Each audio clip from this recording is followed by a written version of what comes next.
Tingnan mo si Mami Day, very sharp. Tingnan ko lang, pero minsan nagkamali tayo. Pag ako'y nagkamali, hindi ko na yan babawiin.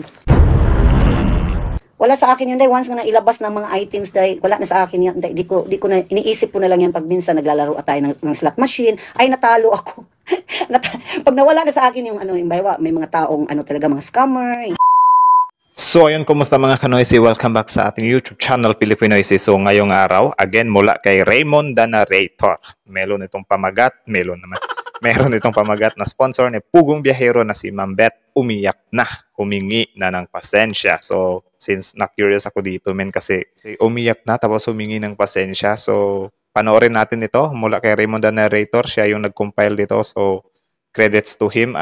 Suportahan nyo yan. Tapos yun, kung trip nyo naman ng mga ganitong reaction video, may kasama kayo manood, syempre wag yun na rin kalimutang suportahan nyo yung channel natin, Pilipinoisy. I-subscribe nyo yan at i-like nyo na rin ang video ito. So, also courtesy to Ma'am Beth kasi parang sa kanya tong video na to eh. So, di na natin to patatagalin pa. Simulan na natin. Again, ang title ng video ito, sponsor ni Pugong Biyahero na si Ma'am Beth, umiyak na, humingi na ng pasensya.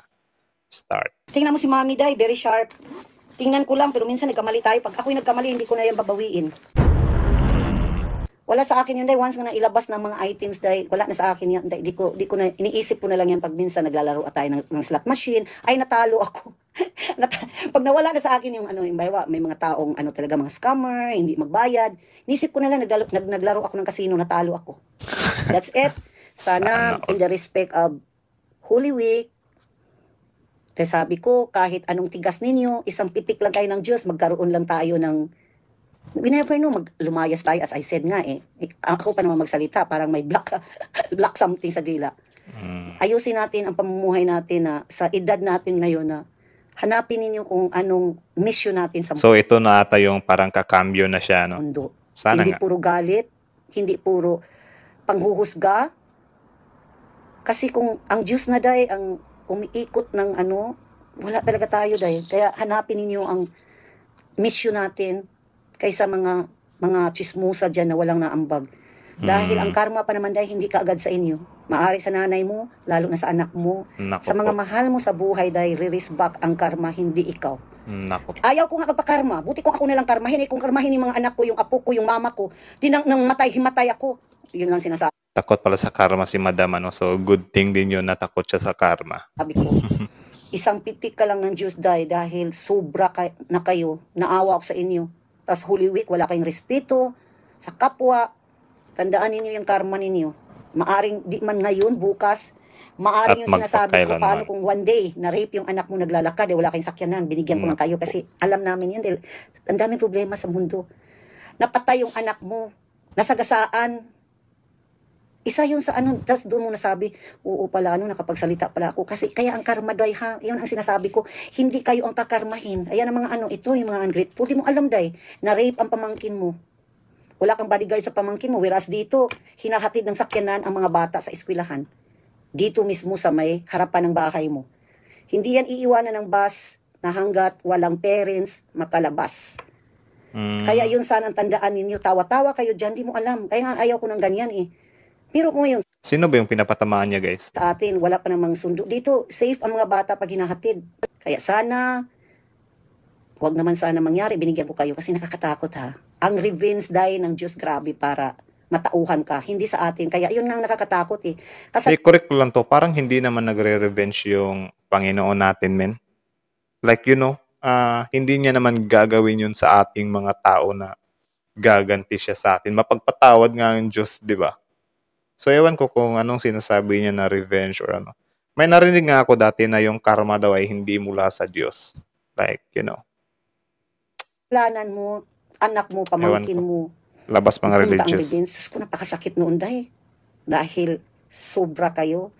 Yun nga nakakatakot sabi ko, mag-revenge na lang sana ang Diyos na ikaw na lang sana, ako na lang kaso i-revenge yung mahal mo sa buhay, mga anak mo, pamangkin mo, kapatid mo. Kaya ako maldita man ako pag inuunahan. Tandaan natin yan. Kayo ang magdasal, kayo ang mangumpisal. Ako kakumpisal ko lang bago magpasko. Ulit ako mangumpisal. May kami sa simbahan sa 20. Ikumpisal ko talaga lahat ng sinabi ko dahil nasaktan ako. How to heal my inside me. Kasi ako umiiyak. Pero galit na galit ako Gusto ko magwala. Di ko alam, day. Grabe ang galit ko, day. Wala akong tiwala sa inyo. Sinong Wala akong kontra tiwala, niya day. dito? Kaya nga tinanggal ko na yung mga ano na, hindi naman kayo part ng success ko. Hindi kayo part ng Mommy Bit One Stop Shop. Nagalit ako sa inyo dahil mga ungrateful kayo. Yun na lang ang sinasabi ko. Tandaan mo yan. Pag ang Diyos babalikan kayo, bibigyan kayo talaga. Di nyo naisip bakit bibigyan kayo ng sakit, bibigyan kayo, nagkaroon kayo ng nag-dialysis, nagkaroon kayo ng Hindi cancer, naman. para bigyan pa kayo ng chance. Pag may sakit ka, day, minsan, binigyan ka ng chance sa Diyos na magbago ka. Di ba pag mga malapit na mamatay, bumabalik talaga Actually, good thing din yun. Nabibigyan ka ng chance para magbago kesa naman kunin ka na lang bigla, di ba? Para sa akin, mas preferred ko rin yun, yung bibigyan ako ng chance ng Diyos. Like, huwag naman sana, nahirapan ako. Pero, halimbawa, ganyan, na bibigyan ka ng sakit or whatsoever. Pero, yun nga, sobrang labo kasi. Kasi meron ako narinig dati na parang hindi naman nagbibigay ng sakit ang Diyos or ng karma eh.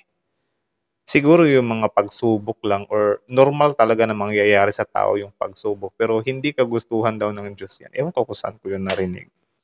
Basta parang hindi ganun eh. Kasi mapagpatawad ang Diyos, men. Kaya ewan ko. Or sino ba yung kalaban niya dito? Yung mga nang babash ba sa kanya? Or ewan ko. sa Diyos. Diyan ka bumabalik talaga na, Lord, idugtong mo yung buhay ko dahil wala imposible sa power ng Panginoon. Minsan, yun din ang aral na nagkaroon ka ng mga sakit-sakit, bakit nagka-brain tumor ka, bakit nagka-cancer tayo, sobra-sobra, dahil ungrateful tayo, para mawalaan ka ng sungay, nga babalik ka sa Kanya, maghirap. Kapag hindi ka manghingi ng tawad, matuluyan kang mamatay na hindi ka man lang napatawad ng Panginoon. Hmm? Amen? Ayan, day, masakit magsalita si Mami, day. Alam ko yung karma, day, masakit yan. Kaya nga ayaw ko makasakit ng tao as much as possible, day, kasi babalik ang karma sa akin dahil akong nakaangat ngayon, makabukas, nakadapa ako, or anong mangyari sa pamilya ko. Pero inuunahan ko kayo, pero mabait ang pamilya ko, dahil hindi ganyan. Alam ng Diyos ang sakripisyo ng pamilya ko, tapos kayo inaalipos, di kayo natakot. Holy Week pa naman. Actually, di gusto ng Diyos yan yung titignan mo ang self mo as wala, mabait kami or okay, goods yung ano ko, wala kaming mga ganyan, wala kaming kasama whatsoever. Parang yan ata yung parang pangontra dun sa word na ang nagpapakumbaba ang siyang inaangat tapos ang nagmamataas ay siyang binababa. Parang, ewan ko kung related ba yan. Kasi di naman talaga ako totally religious, man eh. Pero parang naanuhan kasi ako na, ewan ko, malabo din kasi. As I said, ang karma, maari sa nanay mo, sa tatay mo. Paano kung nasagasaan yun sa motor? Grabe, Paano karma pala nasagasaan yung yun. anak mo? Tapos na hit and run, di mo ba lang naisip yun? Pag nagsalita kayo, parang hindi na kayo, pag nanakit kayo ng tao na hindi tayo magkilala, akala mo, kayo ang nagnanavigate ng buhay natin. Tandaan mo yan. Ang kasalanan pa naman natin para matauhan tayo sa mga mahal sa buhay ang ibibigay. Sana nga ikaw na lang sana kung sino kayo. Amen. Amen. Kaya guys, kung nakapagsalita ako sa inyo, hindi ganyan si Mami. Tanawaran ko ang Mami ninyo, oh. Very simple. Kasi kailangan kasi lang natin para matauhan kayo, magyabang si Mami. Kasi grabe ang paninira ninyo eh. Di ko pa alam dahil kung anong kahihinat na nito. Kung re-raise back ako, hanapin ko yung dangal ko, di ko alam. Kasi ngayon, andito pa talaga ang galit sa puso ko na wala kayong karapatan maghusga sa akin dahil hindi ko kayo friends, hindi ko kayo buyers. Na alam ng mga buyers ko, mga friends ko, kung anong sinasakripisyo ko, magtinda lang ako dahil ayaw kong manghingi ng pera, pamimigay sa inyo na, meron na naman tayo dito na, aywan. Online seller pala si Madam. Okay. Kawawang, bata pa siya parang nasiguro sa mga 30s, nagdialysis. May bata, may nagdialysis sa may Mami, please help me. Nahirapan ako sa gamutan, yung maintenance. Naawa ako dahil parang anak ko na yun, magbabata pa to. Aywan ko paano ako nakita niya. Hindi ganyan si Mami, dahil hanggat meron akong pera, dahil wala akong katis katawan. Kaya sabi nga ng asawa ko, magsirado ka na, ayaw ko nang magtinda-tinda ka, nga nabastos ka na. Tapos wala man ako nabiling sarili ko, kahit isa man lang mamahaling wallet, wala. Para kung nadala na tumulong tuloy eh. Kaya sabi ko, pag mapanood ninyo yan, give me a chance to heal my galit. Dahil di pa talaga ako nakaka-recover. Kasi sana kung umiiyak ako, yun nga masakit sa akin pa ako nasaktan, hindi ako marunong umiyak. Natigas ang puso ko dahil kaya dito nagkikimkim ang galit ko. Sa totoo lang. Naawa ako sa kanya kagabi, iniisip ko siya, sabi ko, di ako nagsalita. Ayaw ko mag-comment kasi, di pa, kayo ang nagturo sa akin ng sobrang galit dahil wala Sino? Sino, sino? Sino? Sino nagturo sa kanya ng galit, guys? Hindi, nagtatanong lang naman ako. Sinong ibig sabihin niya? Basher ba niya? Na, sang basher ba? About ba dun sa basher patungkol sa package or about sa pagiging online seller niya? Parang di ako nakasunod eh. Ano ba? Ano yun? Ano yun? Kayo naririnig na isang beses lang ako nag-respond ako sa inyo Linaw ng nga. dami ng bashers. Karapatan ko kasi yun maghanap day eh. Tapos wala naman ako mapapala. Sana binigay ko na lang pala yun. Sabi ng isa kong pinsan kagabi, nandiyan may pinsan pala ako na nag-asawa, bata sa akin. Ate Bet, sana dito na lang sa Laguna, ako na lang sana nag-distribute ng mga bata. Kasi isa na rin ang anak niya, tapos binatilyo na yung anak niya. Ko sana nga dong tapos tinatakot-takot pa yung balikbayan box ko na isa uli.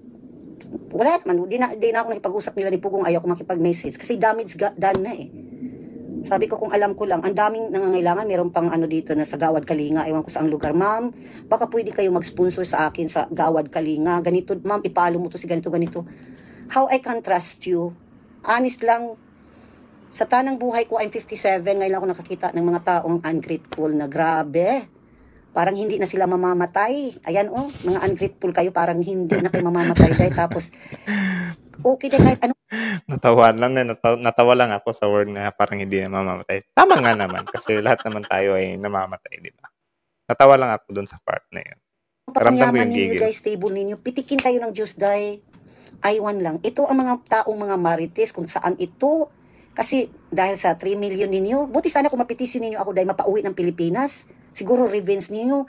Hindi Ako marites ako ha. Pero yun ang wala. May ano lang kasi ako dito sa YouTube guys na manonood ako ng 1 million videos dito sa YouTube. So, nanonood lang naman ako kaya sometimes the way ako mag-react, hindi ko talaga pinabanat style or babanat style. Minsan nagtatanong lang din ako or in my opinion lang ba or yun nga, minsan ako curious ako. Halimbawa ganun, nagtanong ako na sino yung sinasabi niya or para sa or ano-ano, halimbawa mga ganyan. Pero hindi ko talaga binabanatan yung tao mismo. Ika nga sa batas, issue hindi tao, 'di ba? Dapat 'yun yung gawin mo, issue hindi tao. Pwede ka namang mang-criticize kasi meron naman tayong tinatawag na healthy criticism which is doon sa issue mismo ang pambabatikos, hindi na sa tao. Kasi yung iba kasi dumadirect na sila or nagja-jump na sila na matanda ka, isa kang ano. Hinuhusgahan na yung pagkatao niya which is sana hindi gano'n kasi nga dapat issue lang tayo. Pwede kayong mamuna doon about sa package na ganito, nangyari. Tapos, pero hindi ka pwedeng mag-direct mismo sa physical na anyo ng tao, sa mga family niya or whatsoever. Dapat focus ka lang sa issue. Yun yung healthy criticism, di ba? So, correct me if I'm wrong na lang. Tuloy. ako nagsalita kaya sabi ko, ngayon, yung tama talagang tutulungan sa Mami Bet One Stop Shop, wala pa. Mami Bet One Stop Maano pa Shop. talaga ang dibdib ko sa galit. Kaya nga sabi ko sana, Lord, iiyak ko lang to para isang buhos para mawala ang galit ko. Sa totoo lang nandyan ang galit ko. Mhm. Kaya nadadama yung gusto kong tulungan. Wala akong trust eh. Nakita lang kasi nilas ako dahil sa mga malisyosong video. May Tama, gaba rin kayo tama. dahil sabi ko, di man ako napiktuhan kaya nga kahapon nandoon ako, inano ko yung level ng ano ko, pero nandito ang galit ko. Bukas na naman. May kumpisal naman sa Ang 20. tip ko na lang sa iyo, madam, ipagdasal mo na lang din 'yan. Na sana'y maghilom na yung mga sugat mo. Pero yun nga, isa din sa napakapangit niyan is yung mga basher nga ano which is lagi na yang nasa community mo kasi hirap din silang mag-move on. Siguro ipagdasal mo na lang din siguro sila. Not in a way na halimbawa ganyan, sinasabi mo na makarma kayo, magabaan kayo kasi mas lalo silang matitrigger eh. Pwede ka naman siguro magsabi na lang ng sana ipagdasal ko na lang kayo na magbago or ka ng peace na tayo, truce na tayo. Kasi the way ka maglabas ng video ay may paatake pa rin, di ba? Like, parang tinatakot mo rin sila na may karma kayo, may karma kayo.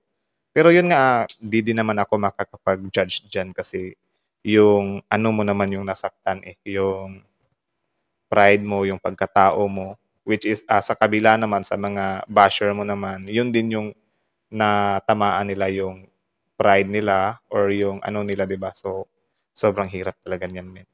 Kaya ako nga minsan nanonood na lang talaga ako, men. Tapos kinukunan ko siya ng leksyon upang i-apply ko sa sarili ko, 'di ba? So, 'yun lang naman.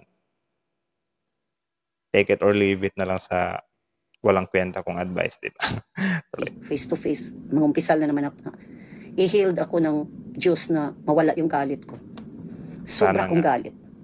Grabe. Tapos hindi ako makaiyak sa galit eh. Grabe no. Hindi ako taong iyakin. Sabi ko mapaiyak lang ako. Same. Yung mga ganitong nanditong kapitbahay ko na medyo hirap na. Ganon day. Kaya listen to learn na yung intention ko na grabe na wala na Grabe yung ilong ko. Yung balahibo kasi ng aso ko, min. Nasa ilong ko. ako mapapala. Naghirap nga ako magtinda dahil lang dito ko kinuha ang lahat ng mga tulong ko. Basta may tinda lang ako. As I said, hindi madali mag-live. Tama. Ayan, ganyan si Na-try Mami, ko mas rin yan marami dati. ang tsak kaysa nagbinta. Kasi alam naman ninyo kung tingnan ninyo ang page ko, open pa naman yan, pero hindi lang kayo makakomment.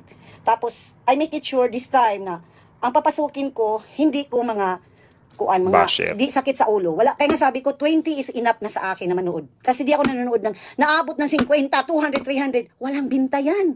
Sige lang yan. Ano lang yan? Mine.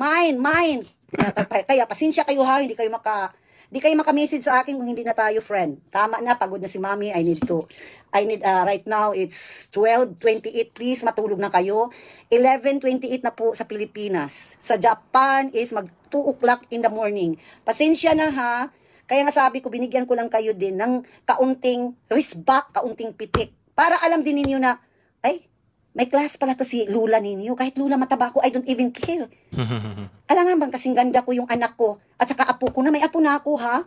Edad ni EJ. Sa Pilipinas. Sus ko di mo mapalipstick, ayaw mag-lotion kay malagkit, wala. Sabi ko na saan, ito naman tong anak ko, apo ko, nagmana din sa lula nila na very simple. Very simple lang. Oh, yan, inom ka muna ng tubig para lumamig ang ulo. Hello? Ano may tao? Bane? O paihihin ko na yung aso. Diyan nagtatapos ha. Basta ang alahas ko, ito na lang yung tatlong na 18 inches long. Ayan siya.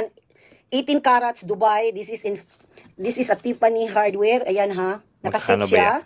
Tapos ito yung pinaka-cute na, ito na, magbili ako ng kailangan ito manipis lang. Kasi dalawa yung mga puso ninyong galit.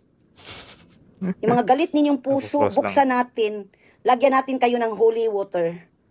Ayan pala. At saka Manat next time na pala, naman. pag magbalik bayan box ako, marami akong holy water sa malalaking simbahan, mga katedral. Mahilig talaga ako magdala ng mga tubig. Wala akong nabitbit ngayon. May dalawa pa akong half gallon. Ayan ha.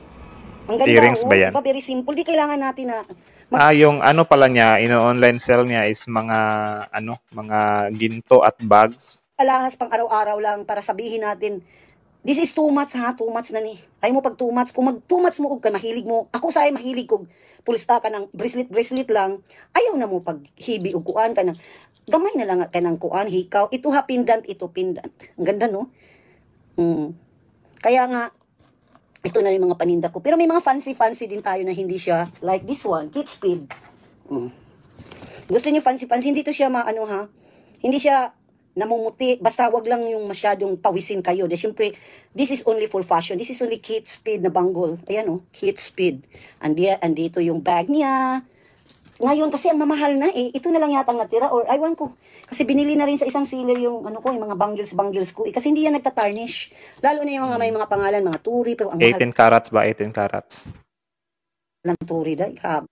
So, yun lang. Tapos na. Again, kinumpile ni Raymond the narrator. Tapos mula kay Ma'am Beth. Malinaw naman siguro sa inyo na sinabi din ni Madam Do na nadala din daw siya ng bugso or ng galit niya. Which is yun yung nakakapag-trigger sa kanya sa mga basher. Which is grabe din talaga, men. Itong nature talaga ng tao. Same lang din yan sa mga nang babash sa kanya. Na-trigger din yung nila. Galit din sila dito kay Madam. Something like that. So, ang totally talaga walang pinagkaiba, men. Kasi ang dapat naman talaga is mag-giveaway tayo, di ba? Ika nga nila na pero yun nga, mahirap siyang gawin yung hindi ka papatol. Yung kasabihan na kapag binato ka ng bato-batuhin mo ng tinapay, sobrang hirap i-apply niyan sa sarili, men. Kaya naman, dyan na papasok doon yung magdadasal ka na, Lord, sana tulungan mo ako. I know meron akong kalaban ngayon. Sana tulungan mo ako na mapagaan yung ano ko sa kanya, something like that, 'di ba?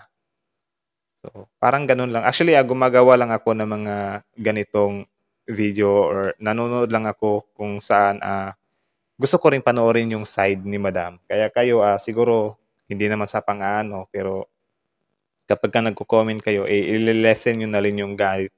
Ile-lessen niyo na rin yung galit niyo. Like, yun ba yung healthy lang, 'di ba, na kasi halimbawa dito, though napag-uusapan yung package dito, nag-aano din naman siya ng punto, 'di ba? Ang sa akin lang, nagdi-disagree ako do'n lang din sa sinasabi niya, 'di ba, na sabi niya do'n na parang yung sa karma ata 'yun.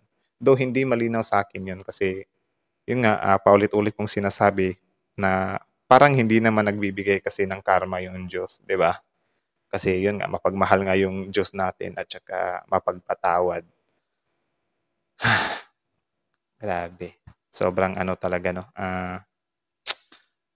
saan yung ano dun, humingi ng pasensya or ang ibig sabihin siguro nito, sabi nga ni madam na mag-aano na lang siya, mangungumpisal siya lalo na't, parating yung ano, mahal na araw, 'di ba? So, yun lang naman, love lang tayong lahat dito. Actually, nanood lang din ako kasi gusto ko rin siyang malaman kung ano yung nasa loob ng videong ito. Tapos yun nga, meron nga akong goal na manood ng 1 million videos, 'di ba? Ang sa'kin lang dito ay isihan ko na lang yung mga comment ko kasi, hindi naman talaga ako yung type na banatero. Hindi ako gano'n na bumabanat-banat ako. Minsan nagre-relay lang ako or pinapaintindi ko lang sa viewers ko kung ano yung punto ng kabila, ano yung punto ng kabila. So, parang ano tayo dito, parang nag-neutral tayo, 'di ba? Kasi mahirap yung, mag-take ka ng sides, eh.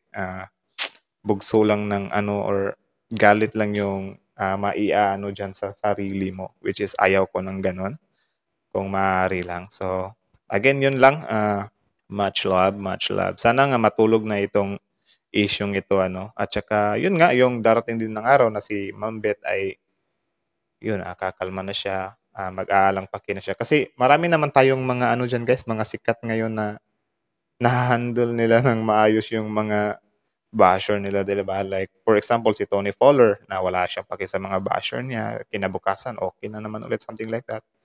Parang gano'n na lang siguro yung gawin ni Ma'am Beth ano, na hindi siya gaanong magpapa-affected. Pero yun nga, minsan kasi naaapektuhan din yung business niya kasi imbes na mag-live siya for business, nandun ang nanonood yung mga basher. So, sana nga malampasan niya rin 'yan. Tapos yun, yun lang naman, nanood lang din tayo. So, again, Raymond the Narrator, subscribe niyo 'yan, yung original video link sa description box below. Tapos yun, courtesy kay Ma'am Beth. So, hanggang dito na lang muna.